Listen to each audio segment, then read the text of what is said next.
வணக்கம் உங்கள் மோகன் எலக்ட்ரிஷியன். இன்றைக்கி இந்த வீடியோவில் கஸ்டமர் ஒருத்தங்க பழைய மோட்டர் வந்துட்டு வெளியே ஓடிட்டு இருந்திருக்கு. அதை எடுத்துகிட்டு வந்து நம்ம வீட்டுக்கு மாட்டோம்னு சொல்லியிருந்தாங்க. நம்ம வந்திருந்தோம். வந்து செக் பண்ணி பார்க்கல மோட்டர் ஃபுல்லாகவே ஸ்ட்ரக் ஆயிடுச்சுங்க. ஸோ அதோட முன்னாடி ஹெட்டை மட்டும் கழட்டி அந்த விங்ஸை சுற்ற வச்சு திரும்ப மாட்டிட்டோம். இப்போ போட்டிருந்த சோலார் வீடியோவில் நான் ஆல்ரெடி மென்ஷன் பண்ணியிருந்தேன் அது டெம்பரவரி ஒர்க்குன்ட்டு. பட் நிறைய பேர் கமெண்ட் பண்ணியிருந்தாங்க. ஃபஸ்ட்டு வீடியோ தெளிவாக பாருங்கள், அதுக்கப்புறம் வந்து கமெண்ட் பண்ணுங்கள். இப்போ நான் நினச்சிருந்தேன்னா இதை கொண்டு போய் ஒர்க் ஷாப் கொண்டு போயிட்டு வாங்கன்னு சொல்லியிருக்கலாம். பட் நம்மளே வந்து கழட்டி அதை வந்து ரெடி பண்ணியிருக்கோம். ஸோ அப்படி தான் இடத்துக்கு ஏற்ற மாதிரி தாங்க வேலை செய்யணும். 5 ரூபா கொடுக்குற இடத்துல 50 ரூபாய்க்கு வேலை செய்கிறதும், 50 ரூபாய்க்கு கொடுக்குற இடத்துல 5 ரூபாய்க்கு வேலை செய்கிறதும் வந்து சூட்டபுள் ஆகாது. இடத்துக்கு ஏற்ற மாதிரி தான் வேலை செய்யணும்.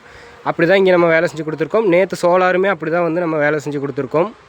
அந்த பில்டிங் வந்து ரெண்டல் பில்டிங். நாளைக்கே அதை எடுக்கணுன்னாலுமே நம்ம திரும்ப கழட்டி தான் ஆகணும். அதுக்காக நம்ம பார்டரெல்லாம் உடச்சி வேலை செய்ய முடியாது. இப்போ நம்ம இதுக்கு ஃபுல்லாகவே க்ரீஸ் பேக் பண்ணி டைட் பண்ணியிருக்கோம். அப்போ தான் கொஞ்சம் ரெஸ்ட் ஆகிறது வந்து கொஞ்சம் கம்மியாகும்.